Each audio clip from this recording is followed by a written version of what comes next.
Alright, so today I'm back again with episode Nagi. But today, ladies and gentlemen, we will go over the 8th chapters, where Team Nagi will go up against the self-proclaimed King of Blue Lock. And it's of course none other than BAROU, who will actually give Team Nagi quite the hard time.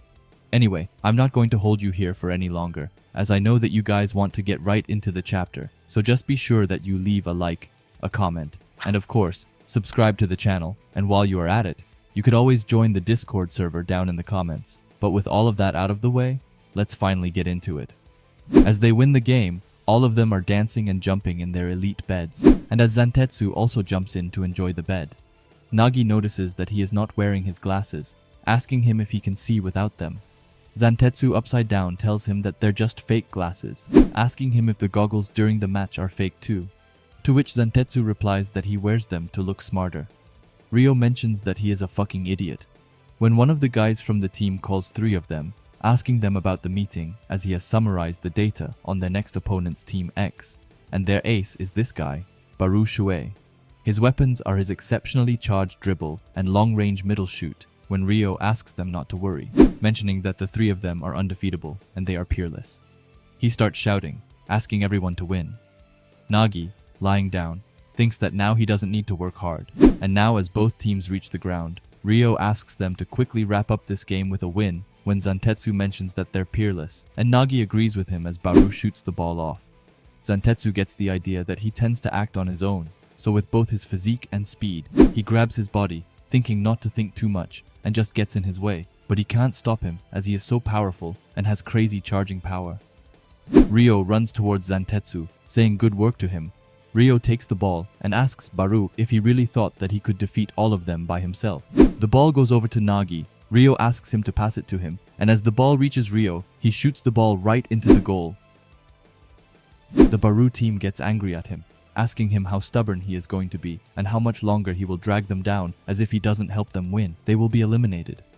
The team further requests him to be united like others, asking him to strengthen the team. However, BAROU then looks furious and asks them if they think that he would give a fuck about some lowly peasants like them, as why should a king like him take care of his servant corpses, further mentioning that they all had no issues leeching off his talent when the going was smooth. But now that the ship looks like it's about to sink, it's suddenly the king's fault? According to him, they don't deserve to be called humans, as they have come this far because of him. Everyone was angry at him, and some even started crying. After that, Zantetsu mentioned what a tyrant BAROU is, and said that he is glad that he isn't on BAROU's team. Ryo chuckles, mentioning that it's egoists like him who will survive in Blue Lock. And according to Nagi, this guy looks like another pain in the ass as the game restarts. Team X mentions that they will win against this team without BAROU. Nagi and Ryo are confused, as they had started working together, but according to Ryo, it's still an easy win for him, as even if they are working together, it's just a bunch of nobodies.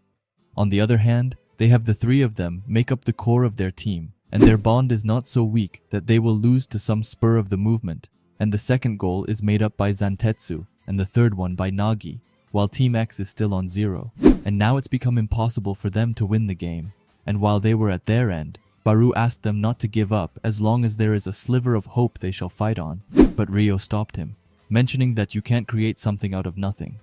He passed the ball to Nagi, mentioning that it was a bonus time so he should get his deluxe bed too, but it still looked like a pain for Nagi. However, BAROU came in between, mentioning that he has some nerve, calling him a lowly peasant. Ryo apologized to Nagi for being careless, but Nagi asked the king BAROU to give the ball back, but the king didn't agree, mentioning that he is just a slave who can't even do anything without being ordered to. Nagi tries to take the ball away from BAROU, but he sweeps past Nagi, which shocks him. Ryo is also shocked by BAROU's move. However, he knows that he has Zantetsu beside him, so it will still be an easy win for them. So he decides to first make BAROU slow down, then Zantetsu will press him, but BAROU accelerated, which was the thing he was aiming for when they switched their positions. Ryo is freaking out, as even though he let his guard down, only someone with solid insight and soccer IQ could have seen that blind spot. So this guy is not just another selfish player, and he is a rare talent who lives for the sake of the goal, and when he stands out, he is an existence that easy to destroy. But when left unmarked, he begins to shine talented lies, invade in the shadows. He shouts at him, telling him that he is not a king, and that he is just a goddamn joker. BAROU scores the first goal for Team X, and looks furious at Ryo, as he asks him if he still thinks that it's an easy win, and calls him a fucking peasant. Nagi tells him that he is not a slave or a peasant, but instead that he is just Ryo's partner. BAROU responds by asking why Nagi doesn't just scram before he gets his ass kicked, calling him a peace-loving softie. He insists that to be one of the world's best players, it means standing alone as a king, so his buddy-buddy act isn't going to cut it at this level. He is just like a bottom-feeding slave. As BAROU stops, Nagi tells him that, to be perfectly honest, he doesn't care a single bit about football, and the reason he got pissed off is that BAROU has been talking all kinds of trash and beating up Ryo with his violent methods. BAROU gets fired up, asking Nagi if he wants to get beaten up by him. Ryo asks Nagi to stop and calm down, reminding him that they're still winning. He urges Nagi to forget about that good-for-nothing king and show him he is stronger in the second half, asking him to kick off as the game resumes. Ryo thinks that all Nagi has to do is look at him, score just 2 more goals, and get his own high-luxury bed. Nagi takes the ball, telling Ryo that he gets it, and that he just got sidetracked a bit, and that's all. Nagi makes the goal. BAROU asks him if he is satisfied after scoring a boring goal like that. Nagi replies that who cares, as a goal is still a goal, and it doesn't matter if it's boring. This causes BAROU to think that Nagi is just an idiot with nothing more to offer.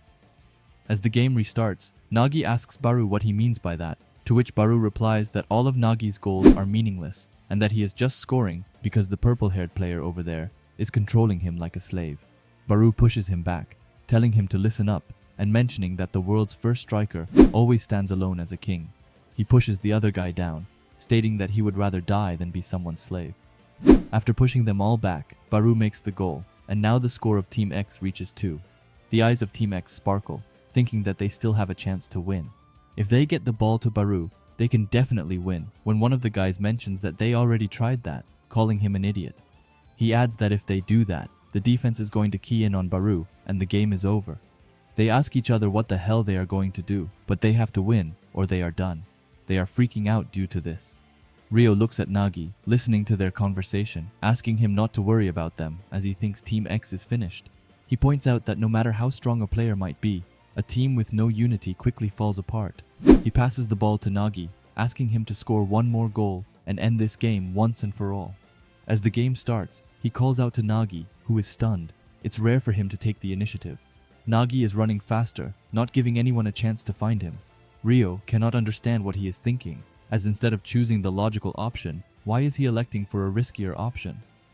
Ryo's eyes pop out as he realizes that Nagi is deliberately running after BAROU. BAROU calls him a bastard when Nagi tells him that the slave is coming through. Ryo shouts at Nagi to show him his real strength and demonstrate how much of a genius he is. Ryo uses a high-speed ground pass. Ryo shouts at him, telling him that the pass is coming. Nagi, staring into BAROU's eyes, asks BAROU if he still thinks he is boring. BAROU gets up, saying that he deliberately went for the back heel to show him up. He tries to push Nagi, but Nagi kinda dodges it. Ryo shouts at him, mentioning that it was a foul and a penalty, but Nagi punches BAROU back, saying that he is pathetic for letting a slave get the better of him. He scores from behind BAROU, mentioning that he is not a king, but rather a fool. Now the game finishes with Team V scoring 5 points, and the match is closed. Team V becomes excited. Ryo praises Nagi for his goal, saying it was really unexpected from someone like him, and Zantetsu also praises him, saying he is amazing and really skinned BAROU for a new one, after that people made fun of him for saying the wrong sentence, calling him stupid. BAROU is boiling, telling Nagi that he is just a lazy person and that he has a scary ego. He calls him an egoist, mentioning that the next time they face each other, he will make him his slave. In the cafeteria, Nagi is sitting with his head down, mentioning that he is so tired when Ryo passes him the meat, saying he wants to eat meat, so they use their goal points to get him some. Zantetsu mentions that if he didn't want to eat that, he shouldn't have wasted his points on it. They both start eating together, mentioning that they can't stop because it's delicious. Ryo asks Nagi to eat some, but it feels like such a drag for Nagi. Seriously, he can't understand why he tried so hard against BAROU. As Zantetsu eats Nagi's portion, Ryo asks him not to finish it all, as it is all for Nagi, and says that he is serious. Nagi cannot figure out if he acted that way because of anger or ego, but he mentions that who cares, as even thinking is tiresome. Suddenly, a guy approaches the 3 of them, introducing himself as Kwon from Team Z, and asking if they are interested in making some sort of deal. Zantetsu asks him what he means, and Ryo asks him who the hell he is. Kwon mentions that it's a super great deal for Team V. Zantetsu asks him if it's a win-win, to which he replies that it's really a type of win-win deal. Simply put, he will tell them all of Team Z's strategies and data, while Team V wins via a clean sheet. Nagi cannot understand what is wrong with him, wondering if he is so desperate, or if he really wants to survive in Blue Lock this much. Kwon starts laughing, asking them what they think about his deal, and if they agree to team up with him, but the three of them don't agree. Nagi tells Ryo to finish up this conversation, as even chewing is a pain, so he should carry him. Ryo carries him, mentioning that they brought him here because he wanted to eat. Nagi apologizes, mentioning that it's over now. Zantetsu, on the other hand, is confused as he wants to eat the steak since it looks delicious and will be wasted, but he feels it would be stupid to ask for leftovers. Kwon shouts at them to hear him out. When Nagi asks him why this guy is so desperate, Ryo mentions that he wants to win. Nagi tells him that weak guys who have to try hard to win are such a pain. He would rather just give up, asking Ryo if football is so interesting that he wants to play it so desperately. Suddenly, a guy approaches from behind, asking Nagi not to underestimate football. When Nagi looks at him, he remembers that he is the guy from back then. He then thinks a bit and says that someone who is never alone cannot be labeled a genius. Only when there is something to be found does its outline start to take form. He then introduced himself as Isagi from Team Z, the team that will bring them down. And this is the story of the genius Nagi. Anyway, if you like Blue Lock and videos like this, then I would highly suggest you subscribe to this channel, and while you are at it, leave a comment and a like, as it helps out with the algorithm a ton. And if you are curious to see another video of mine, then please watch the video that will be popping up on the screen now. Anyway, thanks for watching and have a great day. Bye.